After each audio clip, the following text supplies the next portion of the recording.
Okay, hi guys.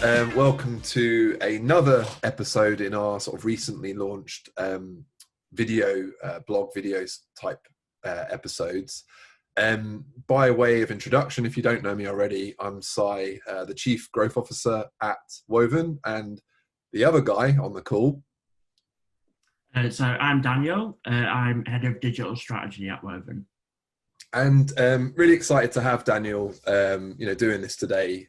Daniel has a lot of knowledge about a lot of things, and one of those things that we're going to sort of talk about today, not in unbelievable depth because it's a massive subject, to be honest, and there's a hell of a lot to talk about, and we'll probably end up doing a series of episodes on this in itself. But today we're going to talk about HubSpot.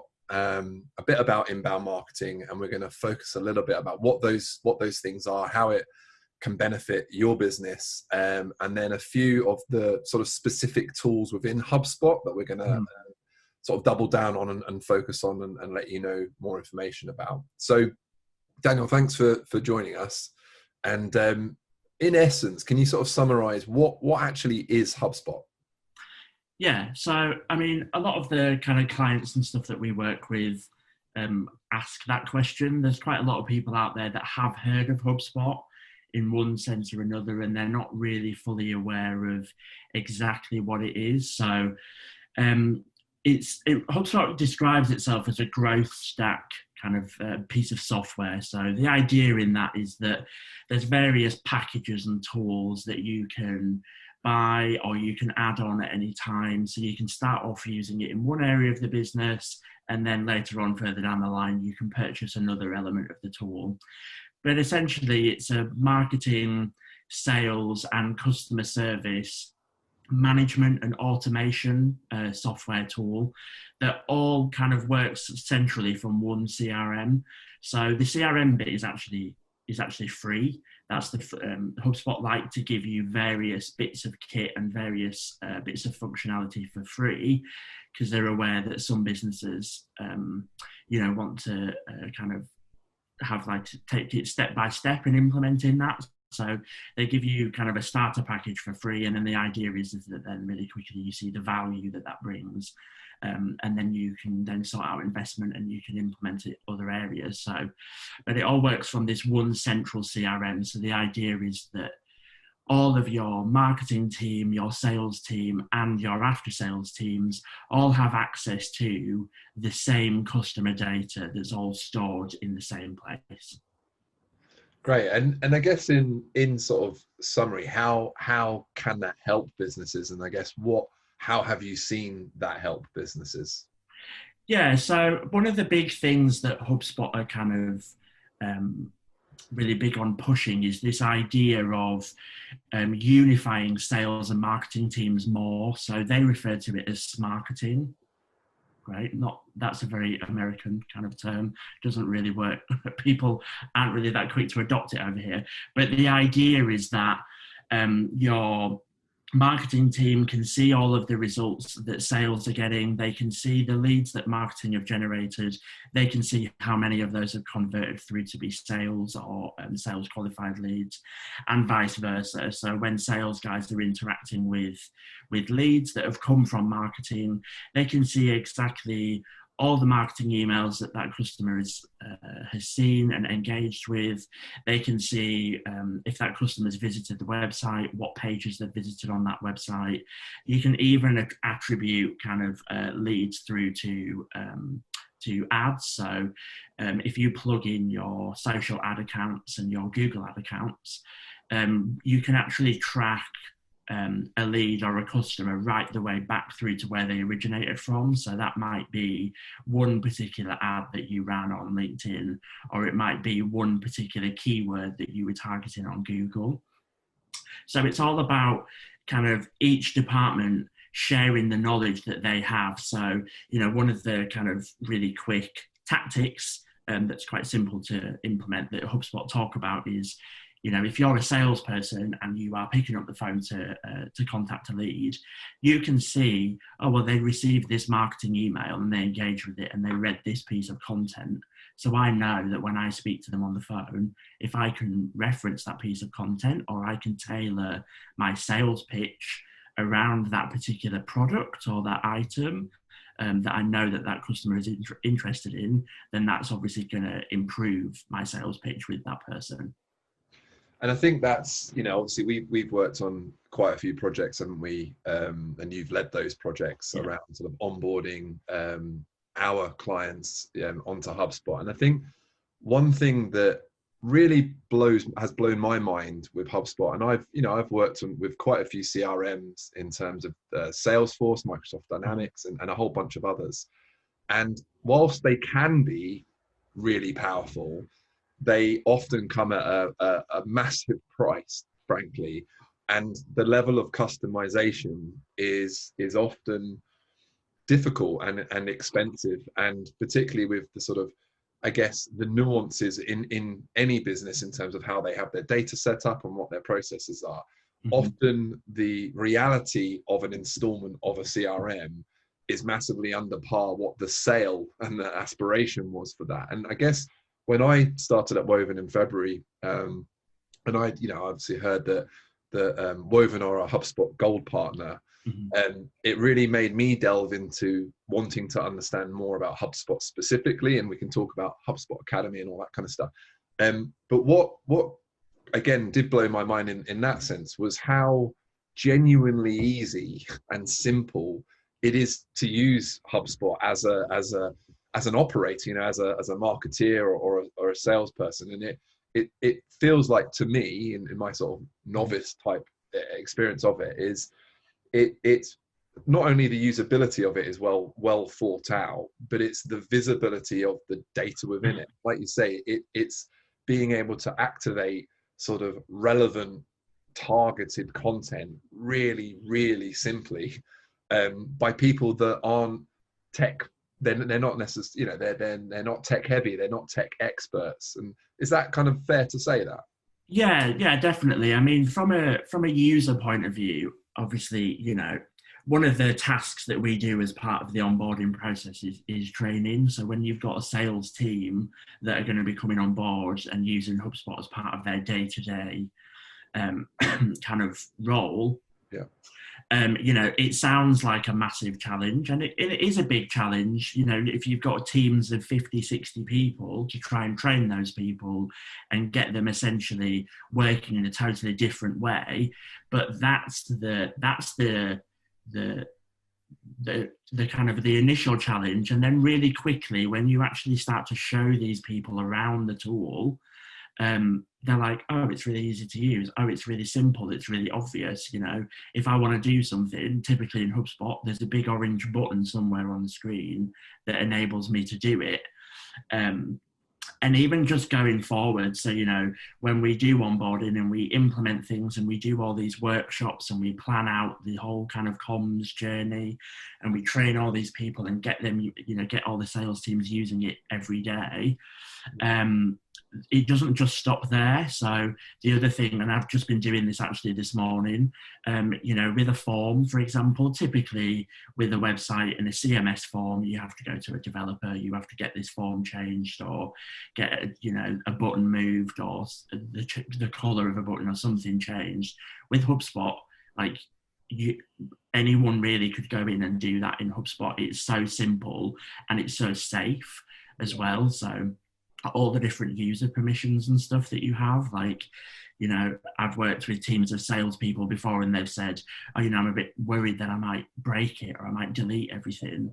And the response to that is, well, you have been set up as a user so that it's physically impossible for you to do that. So play with it, explore it, click on things, get lost in an area that you're not massively comfortable in and figure out how that works or what that does. But all the results and the tracking that we get as the partner agency, we then can really quickly see, well, actually, there's this certain data field here on this form on this page that isn't a required field and no one is filling it in. So actually, let's quickly change that and let's try and capture another piece of valuable information and see if that will then enable us to get more information out of the contacts. And what HubSpot seem to, or one of the many things that they seem to have done very well, is that they aren't just, and then nor do they market themselves, right, as a growth platform. They really have done an amazing job of positioning themselves as a philosophy, right, in terms of inbound marketing. And they I know that they, you know, they talk a lot about their flywheel. I think Brian Halligan, the CEO, it's well worth watching his YouTube keynote speak from Inbound. I think it was in 2018. Really interesting. And they talk a lot about like frictionless sales, and they talk a lot about all the stuff that you may or may not do in marketing, like the buyer journey, and, you know, moving people from, you know, a stranger through to a promoter. And that flywheel, what they're saying there is that, you know, you want to get people into your funnel, and you want to attract those people, and you want to convert them, and, you know, you want to engage with those people, but you also want to delight them so much that they then, like a flyer, will come back, and they then become advocates and promoters for attracting new customers, and so on and so forth. And so what my question is there, I suppose, is what is inbound marketing? Because I know that, you know, obviously HubSpot have aligned themselves very much on that inbound marketing sort of philosophy. So can you talk us through what that is? Yeah, so I mean, when I first started using HubSpot, which was probably about 6 years ago, it was the CRM, it was the marketing hub, it was the sales hub, and everything was all about this funnel, like you just said. And that really is the inbound funnel. So it's using content, and it's using lead gen tools and tactics to essentially draw your customer through a sales process. So when it comes to content, we talk a lot about creating useful and valuable content that fits at different stages of the buyer journey. So, you know, if you, for example, are interested in buying a yacht, for example, you may not have much of a brand affinity to any brand. You may just think, I want a yacht. You go away, you do some research, you might engage with one piece of content from a particular yacht brand and think, oh yeah, this is interesting. Then you might sign up to an e-newsletter, and then you get more content. And the more you engage with the content, the more the content becomes relevant to further down the purchasing process. And that really is what the inbound funnel is all about. You've got your awareness stuff, you've got social, you've got kind of SEO and all that kind of stuff at the top. And then SEO kind of plays a part all the way through. So your searches, the content that you're searching, or the long tail kind of searches that you put in Google, are obviously going to change depending on how much awareness you have of a brand or a product. And things like e-newsletters and downloadable guides or brochures, or, you know, even things like booking appointments with a sales consultant. Obviously, that's really kind of quite far down the funnel. Yeah. But really the funnel is about having content and adding value at different stages to guide the user through to eventually then making a purchase. I think on our site we talk about it, don't we, and say, like, it's the honey, not the bee. Yeah. The pulling, not the pushing. You know, I think we've all grown up in an era of a shit ton of like advertising being pushed at us. You must like this brand, and really it was the brands that, you know, back in the day that had the most amount of above the line sort of budget that you'd have an affinity with, or not, right? But like you say, it's in that example that there are absolutely different stages of the buyer journey, aren't there? And if I'm just starting out, I don't know what the solution is. In fact, I might not even know what the problem is. Yeah. But as we move through that, and we do some research, and we're looking at more content, we then start moving into that sort of, now I'm comparing brand X with brand Y, and actually now I'm at a point where I want to make a decision, you know. And I think that, I guess what my question was as well is if I'm a marketeer, like, what am I going to get out of the HubSpot sort of marketing hub? Like, how would it benefit me in my role as a marketeer? Yeah, so I mean, there are some kind of like obvious and quite tactical benefits. So, you know, you've got things like the email automation and the list segmentation, the ease of use of things like creating forms, using calendars and appointment booking and that kind of stuff. You've also got stuff like the chatbot as well. So, it's got a really kind of quite quick to set up chatbot functionality. So relatively quickly, you can either have live chat enabled on your site. So if you've got sales consultants or customer service advisors who are online, people can chat to them via a chatbot on the website, or you can have kind of like FAQ style chatbots. So again, making it easier for people to find that content. They may have come to your site because they know about your brand, but actually if they have a specific question and you've got a piece of content that answers that question, you can use the chatbot to help the user kind of navigate that. So, and even things like landing pages as well. So if you're doing a specific campaign focus, if you're a B2B business, and you're doing, you've got a specific product launch or you've got an event happening or something like that, really quickly, without the need for a developer, you can create a really simple, clean looking landing page with data capture forms on there. If you're running webinars, there's integrations with things like Zoom and GoToWebinar, all that kind of stuff. So essentially then you can capture all of your leads. They're automatically coming into HubSpot.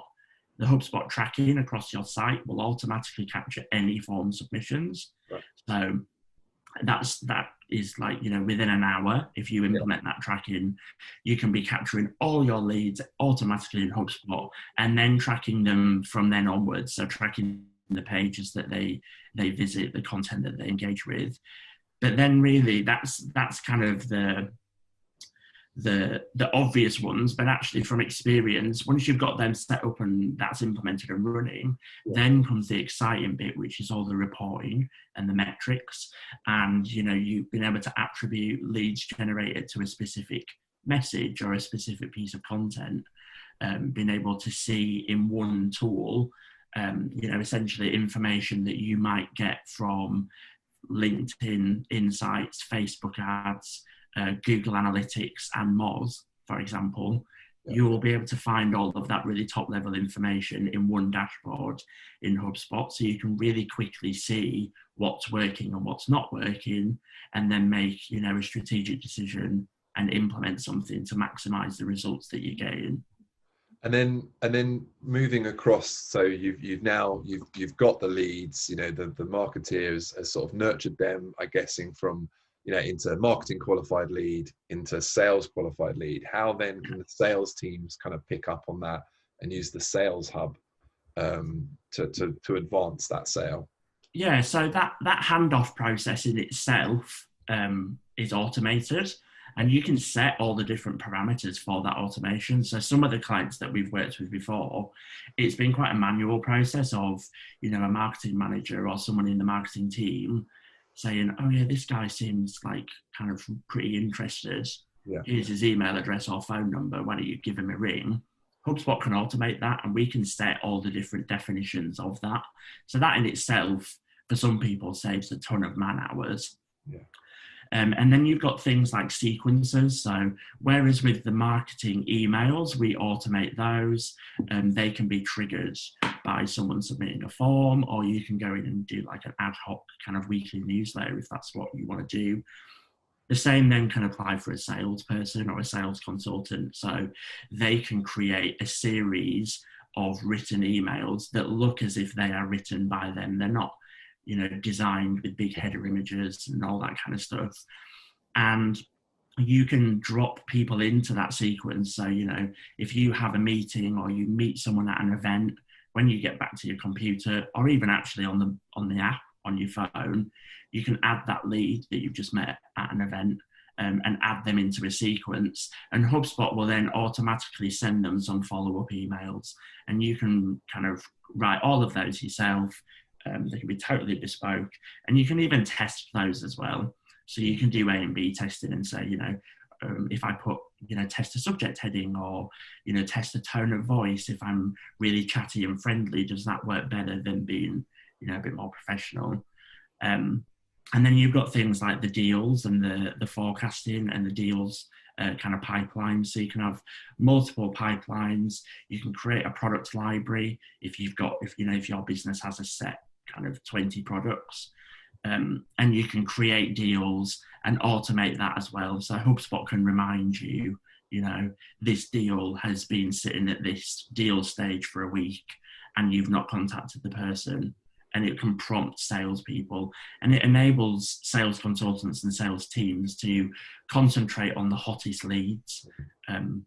And you've got lead scoring in there as well, and you can automate that lead scoring as well. So we can, you know, set it up in HubSpot so that if a lead is hot and they are visiting your website, for example, the sales consultant gets an immediate notification from HubSpot, and they can pick up the phone and say, can I give you a hand? What is it that you're looking for? And all the reporting that comes with that as well.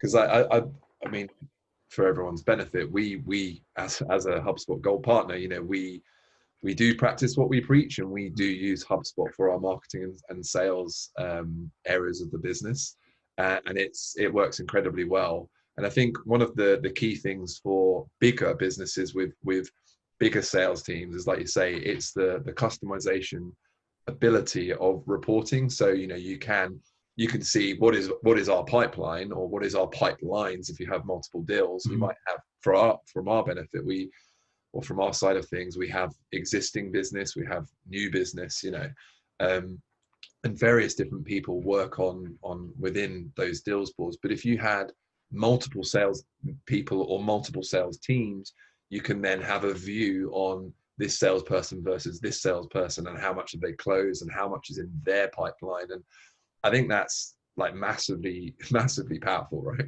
Yeah, and even kind of all of that can loop back to the marketing activity as well. So, you know, I've been having a conversation with a client recently, and what we were finding was that we were getting a lot of leads that were getting stuck at a certain life cycle stage. So we kind of all jumped on a quick half-an-hour call, and we reviewed you know, the parameters that we'd set up, and we basically were able to see really quickly why loads of leads were getting stuck at a certain stage, and we could tweak the way that the automation and things like that had been set up, and then that allowed those leads to start flowing through to the sales team. So the sales team can really easily see, hang on a minute, there's a bit of an issue here. They have a chat with marketing, come up with a solution within, you know, a day. The change can be implemented, and then that problem then is fixed. And then one of the final sort of hub that I'm less familiar with, I can talk about it, but I don't know loads about it, is the service hub. Yeah. Talk through that a little bit. Yeah, so the service hub is interesting actually, because what you were talking about earlier when you were talking about, you know, the introduction of this flywheel, that really coincided with the launch of the service hub. And really that kind of stems into this idea of once you've worked really hard to get a customer, they're going to be your easiest next customer. And if they're not, then let's get them to get you a few more customers as well. So the service hub kind of has two sides to it. One of those sides is obviously people raising issues or complaints and managing that process. So it's a really streamlined, clean way customers being able to log issues with the product that they might have, and a customer service person be able to pick that up.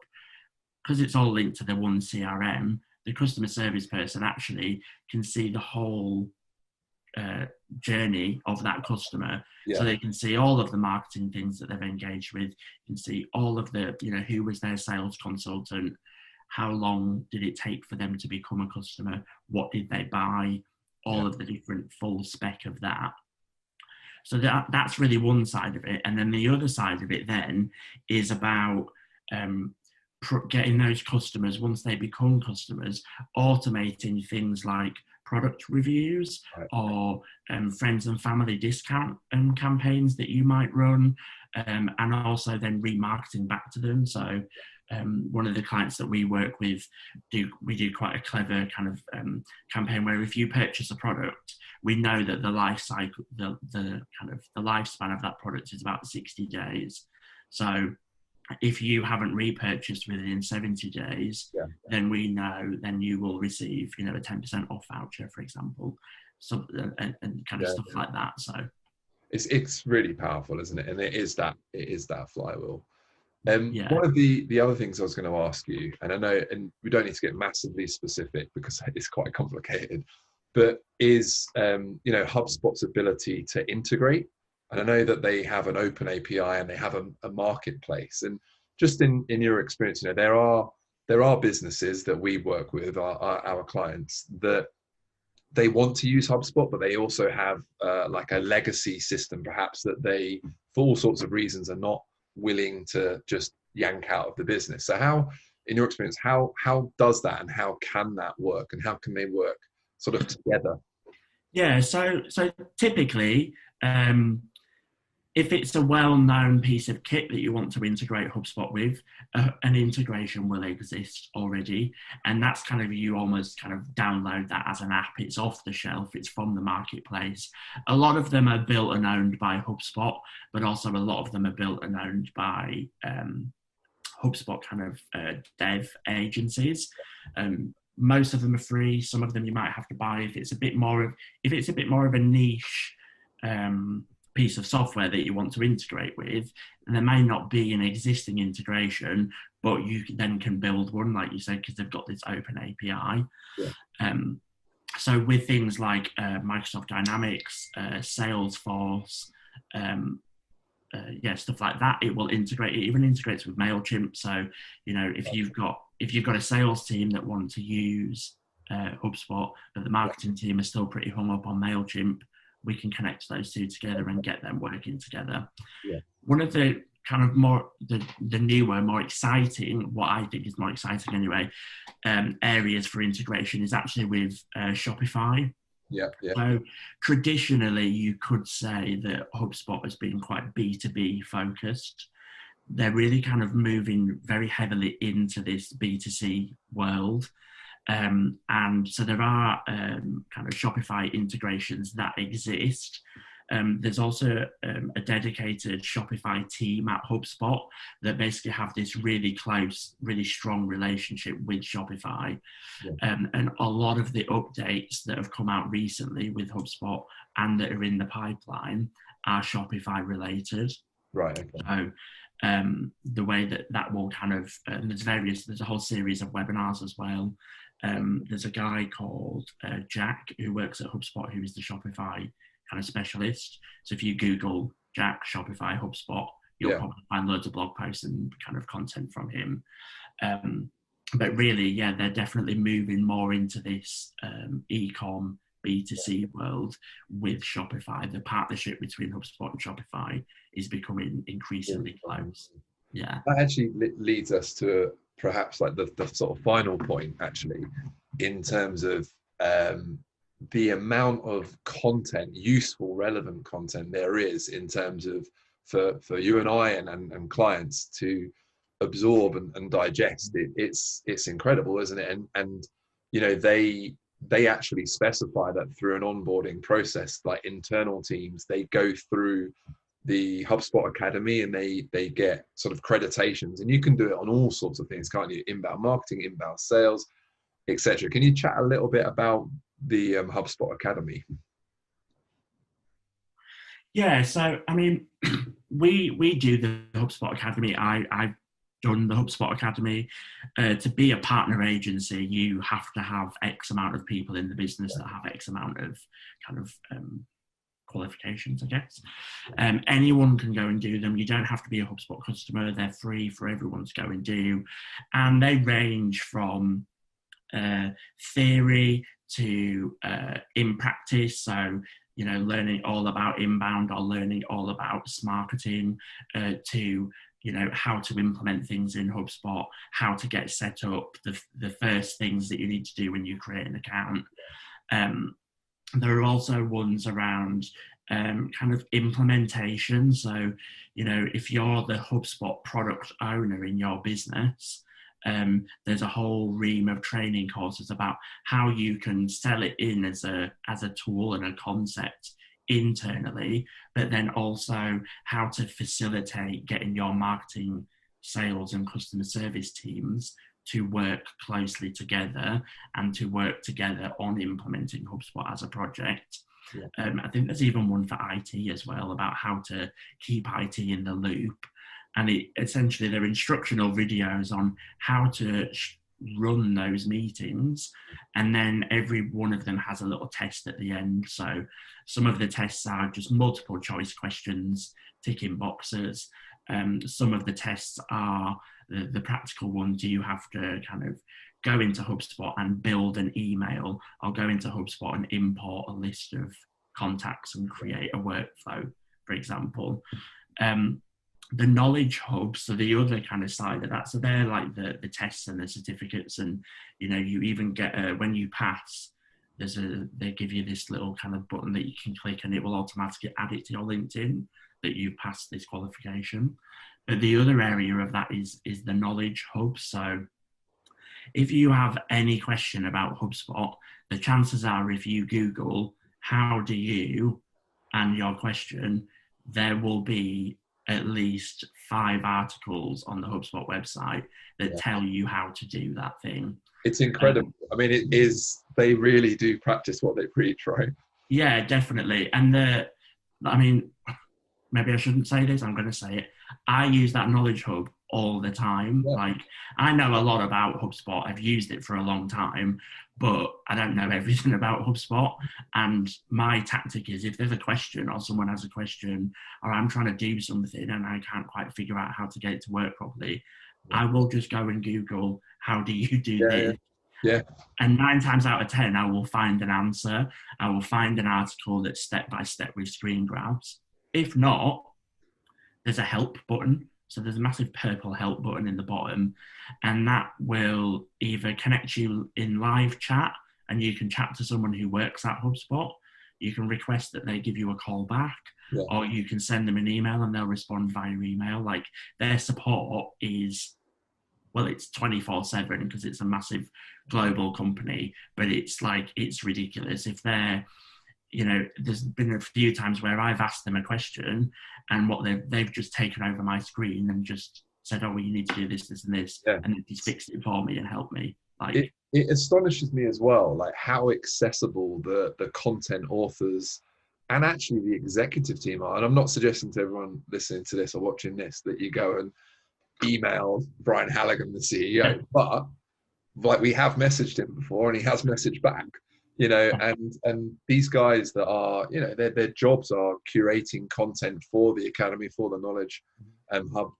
You can ask them a question, and more often than not, they will come back as them, and it is them, and they'll help. And it's a really positive sort of growth attitude, I think, to have a great mindset to have. And I think that rubs off, doesn't it, in their business and their brand and their growth themselves. It's a good model to have. Yeah, and that even carries through to things like features and different functionality. So, when you kind of, typically, a lot of people might think, oh, they're a massive business. If little old me over here in, wherever you are, is thinking, oh, wouldn't it be good if it did this? They're never going to listen to me. The chances are, if you send that request or you give that feedback to HubSpot, your name goes onto a list of a whole bunch of other people that have asked for the same thing. And if a lot of people have asked for it within a year, it probably will happen. Like, I have seen that happen. I've had conversations with HubSpot and said, oh, God, it'd be really good for this client. They've asked if it could do this, this, and this. Yeah. And the response has been, that is actually in our roadmap for the next 12 months. In the meantime, though, you can do X, Y, and Z, and that will help you achieve what it is that you're trying to achieve. But that particular feature, we are looking at doing and implementing. Yeah. And then, 12 months later, there it is. And I'm like, oh, great. Even better. Great. Well, look, so we've been chatting for about just over half an hour, I think, and hopefully it's been interesting. Obviously, as you can hear and as you can see, Daniel's a real expert in this subject. So from our point of view, you haven't used HubSpot before and you're thinking of using HubSpot or a tool that sort of helps the efficiencies between sales, marketing, and potentially after sales as well. Mm-hmm. Or you are using something, or you are using HubSpot and you want to improve what you're already doing, and you're considering how to do that. You're considering how else can I spend my marketing budget, not just on paid, but I'm thinking about inbound, I'm thinking about driving people to the site. How can I do that? How might I do it? Well, we're here, we're always happy to chat. So we'll put contact details in the web page where this will be hosted. And thanks, Daniel, that was really interesting. No worries, cool. And yeah, just if anyone has any questions or wants to kind of chat in a bit more detail about a particular area, then message me on LinkedIn, drop me an email, whichever. Cool. Cool. Cheers.